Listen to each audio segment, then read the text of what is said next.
बिहार में चुनाव होने वाले हैं। 2 चरणों में चुनाव होंगे, एक 6 नवंबर को, दूसरा 11 नवंबर को, और परिणाम 14 नवंबर को आएंगे, जिस दिन लोग चाचा नेहरू का जन्मदिन मनाते हैं। इस पर बात करने के लिए हमारे साथ हैं डॉक्टर नंद किशोर गर्ग, जो एक राजनीतिक विश्लेषक हैं। डॉक्टर साहब, 14 तारीख को जो परिणाम आएंगे, चाचा का जन्मदिन मनेगा कि भतीजे का?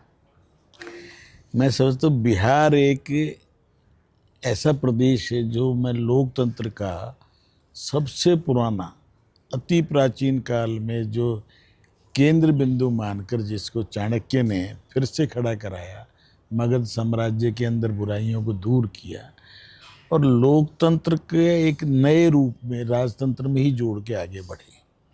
वहाँ चुनाव होना, जहाँ डॉक्टर राजेंद्र प्रसाद जी की जन्मभूमि हो, जहाँ संविधान सभा के पहले जो अध्यक्ष बने वो भी बिहार के थे। बिहार को पहले अंग्रेजों ने बंगाल के प्रांत का हिस्सा बना दिया, बिहार की अस्मिता समाप्त करने की कोशिश हुई, परंतु बिहार के लोगों ने समझदारी से आगे बढ़े। सबसे बढ़िया एडमिनिस्ट्रेशन पहले 10 साल भारत का देखेंगे तो बिहार का रहा है।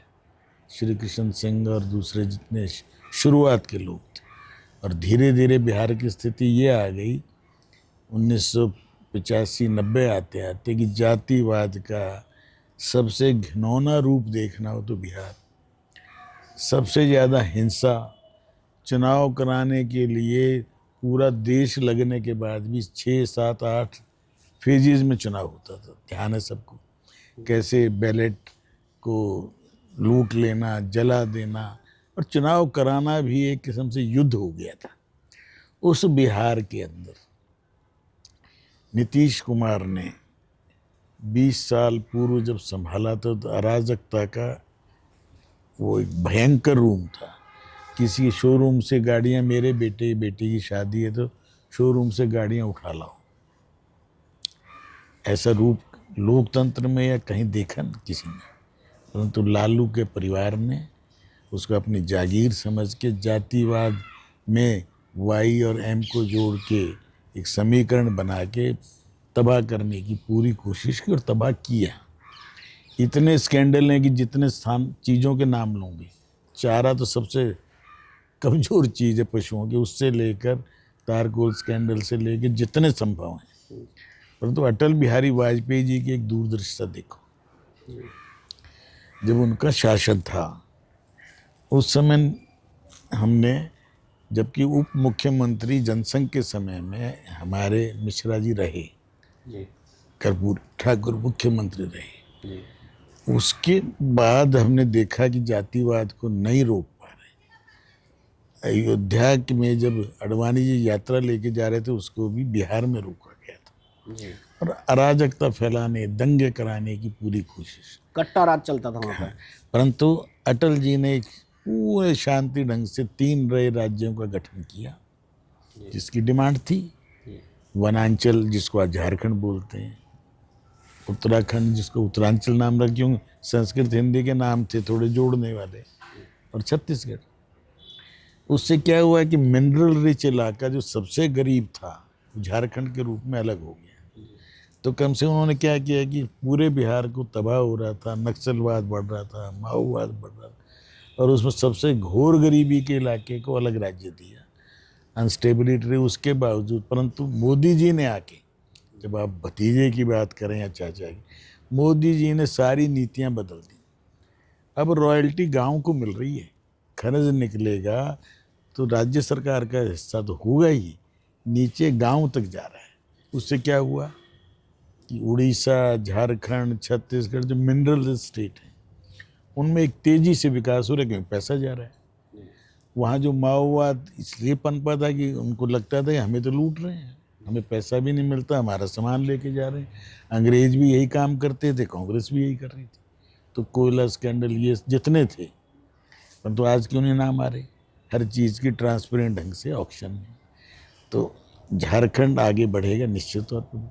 अब बिहार को सबसे ज़्यादा इंटेलिजेंट लोग, जहाँ चाणक्य से लेकर और जितने आप नाम लेंगे जिन्होंने गणित के अंदर, रसायन शास्त्र के अंदर, फिजिक्स के अंदर, सब बिहार ने दिए।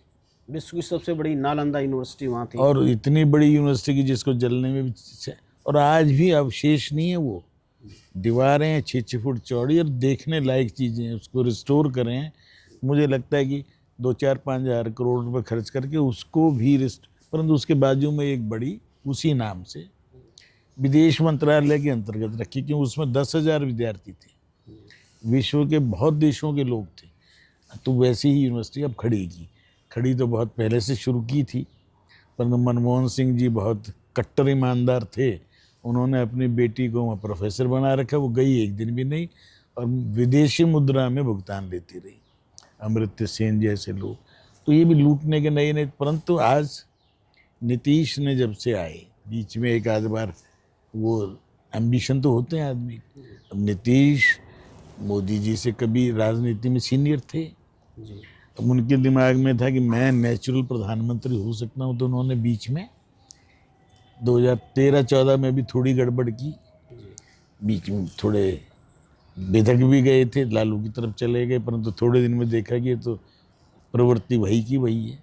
8वीं 9वीं पास आदमी नौकरी देने के बदले जमीनें ली रेलवे मंत्रालय में रह के, वो आज फिर शासन करने की सोचें और बिहार को फिर से लूटने की और अराजक करने की कोशिश करें, तो लोग, बिहार के लोग, समझदारी में तो मुकाबला नहीं। सर्वश्रेष्ठ यूपीएससी के एग्ज़ाम में सबसे ज़्यादा लोग बिहारी आते थे। आईएएस आईसी जितने लोग थे आज भी हैं, परंतु वो सब दिल्ली आगे पढ़ रहे थे, दिल्ली यूनिवर्सिटी में, जेएनयू में या बाकी जगह। बिहार में रह के पढ़ाई का एक माहौल ही नहीं बचा। वो सब ठीक करते करते धीरे धीरे स्थिति आई। बीजेपी ने समझदारी ये की कि नीतीश बाबू एक आदमी है जो वंशवादी भी नहीं है और बेईमान भी नहीं। भारत की राजनीति में उंगलियों पे गिनने लायक लोगों में से नीतीश है। अरे उनका नहीं, ठीक है, ऐसा आदमी में कुछ कमियां होती हैं हर आदमी, परंतु अपना बेटा इंजीनियर होते हुए घर में भी नहीं रखा, पत्नी नहीं है, कोई दूसरे रिलेशन किसी से नहीं रखे। तो ऐसे व्यक्ति को मोदी जी ने कहा, अरे नीतीश बाबू बिहार के लिए जीना है आपने भी, और मेरा तो भाई बिहार के बिना भारत का विकास नहीं होगा। सारी योजनाएं यदि पूरे देश में लागू हो जाए, पर तो 10 करोड़ का बिहार यदि पिछड़ा रह गया तो भारत का नाम जो हम चाहते हैं वो नहीं हो पाए। इसलिए मिल बैठ के सरकार फिर चला रहे हैं, बहुत बढ़िया। 1,30,00,000 महिलाओं के अकाउंट में 10-10 हज़ार रुपये की पहली किस्त कि वो काम करें, क्योंकि वहाँ इंडस्ट्री नहीं है, बिजली नहीं थी, अब बिजली के नए पावर हाउस लग रहे हैं। इस बार के जो चुनाव होंगे उसमें किस तरह का परिणाम आप देखते हैं? परिणाम बहुत स्पष्ट है। समझदारी में और नेता जितने बिहार ने दिए हैं, बिहार के लोगों से तो मेरी 2 अपील हैं। एक तो ये ज़्यादा पान और ये गुटखा वगैरह ना खाकर वो पीक का थोड़ा अपने ऊपर कंट्रोल कर लें, और आदर्श को लालू या यादव के नाते ना सोचें, बिहारी के नाते सोच लें, भारतीय के नाते सोच लें। तो बाढ़ से मुक्ति दिलाना केंद्र सरकार की जिम्मेवारी है, जो हर साल सबसे अच्छी भूमि है वहाँ, सबसे ज़्यादा जल है, सबसे आज भी कृषि उत्पादन में बिहार ने कभी बाहर से नहीं मांग के खाना पड़ाया, चावल, गेहूँ या सब्जियाँ। इस बार एक जन स्वराज पार्टी उभर के आई है वहाँ पर, उसका क्या रोल रहेगा सरकार बनने में? जन स्वराज पार्टी ने जगाने का काम किया है, 1-1.5 साल मेहनत की है, मेहनत का, परंतु उसके साथ दुर्भाग्य से पांडे शब्द है तो उसे ये भी पता है इस चीज़ का, परंतु उसने बिहार के गांव-गांव जाके लोगों को जगाने का जो काम किया, मैं समझता हूँ जयप्रकाश के जी के बाद, कर्पूरी ठाकुर के बाद, सुशील मोदी के बाद एक नेतृत्व त्याग करके उभर रहा है। सीटें नहीं जीत पाएंगे जी, सीटें वो 2-4 को जीतेंगी तो कोई अपनी ताकत वाले जीतेंगे, परंतु उसने ये जगा दिया लोगों को कि लालू से और तेजस्वी जैसे लोगों से बचना, ओवैसी से बचना, घोर सांप्रदायिक लोगों से बचने के लिए बिहारी प्राइड आवश्यक है। उसमें मैं समझता हूँ वो सफल है।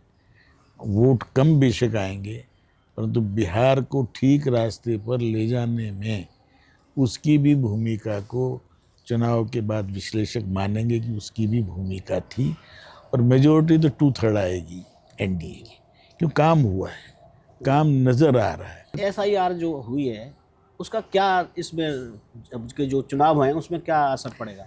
असर ये पड़ेगा कि लिस्टें शुद्ध बन गई, मतलब उसको लोगों ने किस ढंग से उसको वोट चोरी से जोड़ने की कोशिश की मूर्खों ने। भाई लिस्टें शुद्ध बन जाएं, अच्छी बने, ये चुनाव आयोग का काम। अगर 25 साल पुराने लिस्ट पे आप चुनाव कराते हैं जिसमें 10-15% लोग मर चुके हैं, माइग्रेट हो चुके हैं, पूरे हिंदुस्तान में बिहार का आदमी आज मजदूरी करने गया है, उसका वोट बेचारे का यहाँ भी है या वहाँ भी है। मैंने एक बार सर्वे किया था जब मैं दिल्ली प्रदेश का महामंत्री था, तो लगभग 9 करोड़ वोट ऐसे हैं जो डुप्लीकेट हैं। सॉफ्टवेयर से हमने आइडेंटिफाई भी की। नवीन चावला ने माना भी, कहने जी इसको लागू कैसे करें डी डुप्लीकेट सॉफ्टवेयर। दिल्ली में हमने छांट के दिए थे 16 लाख उस समय। तो आज मैं कहता हूँ एसआईआर का स्पेशल रिवीजन ही तो है, रिवीजन में सबको मौका दे रहे हैं, जो उनकी अंदेशे थे वो। और आज की लिस्ट पे तो कोई आदमी ऑब्जेक्शन नहीं कर रहा है ना, बिहार में तो हो गया है। और आज से 10-12 28 तारीख से शुरू हो गया, 4 से आज तो एक्चुअल में फील्ड में शुरू हो गया जी। और 2 फेज में इसको पूरा हो जाएगा। लिस्टें शुद्ध बने, भारत की आबादी के कितनी है ये पता चल जाए, इस जिस देश की जनसंख्या रजिस्टर ना हो, अडवाणी जी ने कोशिश की थी, नहीं लागू हो पाया उतना, उसको किसी को जोड़ देते हैं। सिटीजनशिप रजिस्टर ना होना, इससे बड़ा कोई दुर्भाग्य हो सकता है। और जिनको लगता है कि भारत बढ़िया है तो वो अपना बांग्लादेश को हमारे साथ मर्ज दोबारा कर दो ना। पाकिस्तान का एग्जिस्टेंस दोबारा रखने की क्या ज़रूरत है? यदि हिंदुस्तान तुम्हें घुसपैठ ही करनी है तो हम तो ओपन वॉर क्यों कर रहे हैं? आज अफ़गानिस्तान ये सब हमारे हिस्से हैं। हमारा कभी बर्मा भी था जिसको म्यांमार बोलते हैं। और जितना हम मजबूत होंगे, जितना हम सक्षम होंगे, उतना ही बड़ा दिल भी चाहिए तो दिमाग भी चाहिए। बिहारियों में दिमाग बहुत है, समझदार बहुत हैं, और ये रिजल्ट ऐसे आएंगे कि ये जातिवादी और घोर सांप्रदायिक जो शक्तियां हैं ये समाप्त हो जाएंगी। और भारत की जो गति जैसे उड़ीसा में एकदम तेजी से बढ़ा, कोई सोच सकता था उड़ीसा? और बीजू जैसा सक्षम समझदार मुख्यमंत्री, ईमानदार मुख्यमंत्री, उसके पिता भी ईमानदार है, उसको कोई कहता हार ही नहीं सकता। पर आयु आ गई थी, तो उसका मुकाबला करने के लिए मोदी ने क्या किया? उसकी बुराई नहीं की। क्या किया? एक अफसर के चुंगल में फंसा हुआ है, इसके हाथ भी कांप रहे हैं और साइन कहीं करा लेता है, वो उससे बचो। स्ट्रेटजी देखो ना, आप बिना बुराई करे भी चुनाव जीत सकते हैं। और आज भी संबंध नवीन बाबू से वैसे ही अच्छे हैं। तो बिहार में क्योंकि नवीन, नरेंद्र, नीतीश बाई चांस लगभग बीच में आता है, और नंद किशोर का एन भी है, तो एन वाले लोग बाई एंड लार्ज समाज में अच्छा काम करने वाले ही हैं।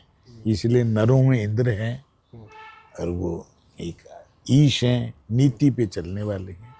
मिलके एक अच्छी युगल जोड़ी बनी है और धीरे धीरे देश को आगे बढ़ाने में अब तक जो स्पीड थी उससे तेज होगी। वो चंद्रबाबू नायडू ने भी सीख लिया था 2 बार अदल बदल करके, परंतु वहाँ पवन कल्याण जैसा एक सनातन प्रेमी फिल्म स्टार उभरा, उसने सबको जोड़ जाड़ दिया जी। अब टारगेट बिहार के बाद तमिलनाडु और बंगाल हैं। ये दोनों ठीक हो जाएंगे तो भारत माता का जो उच्च सिंहासन है 2047 का जो लक्ष्य है मोदी जी का, या हम सबका ही 100 साल पूरे होंगे, उस पर मुझे पूर्ण विश्वास के साथ मैं कह सकता हूँ कि अब भारत की प्रगति को ट्रंप जैसे कितने ही लोगों, शब्दों का मुकाबला शब्दों से नहीं होता, चुप रहने से होता है। वो मोदी जी ने ट्रंप को बता दिया।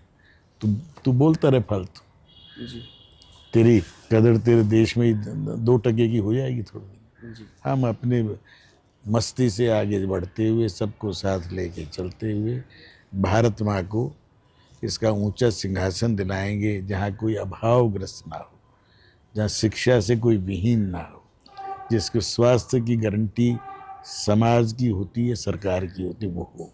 सबको सब चीज़ें मिलें तो कॉन्फ्लिक्ट नहीं बचेंगे, झगड़े नहीं बचेंगे, सब आगे मिल के बढ़ेंगे। और बिहार का चुनाव 14 नवंबर को एक अच्छा संदेश लेकर भारत की छवि को उज्जवल करेगा, मुझे पूर्ण विश्वास है। धन्यवाद सर। 14 नवंबर को आप फिर से एनडीए की सरकार बिहार में देखेंगे, ऐसा मानना है डॉक्टर नंदकिशोर गर्ग जी का।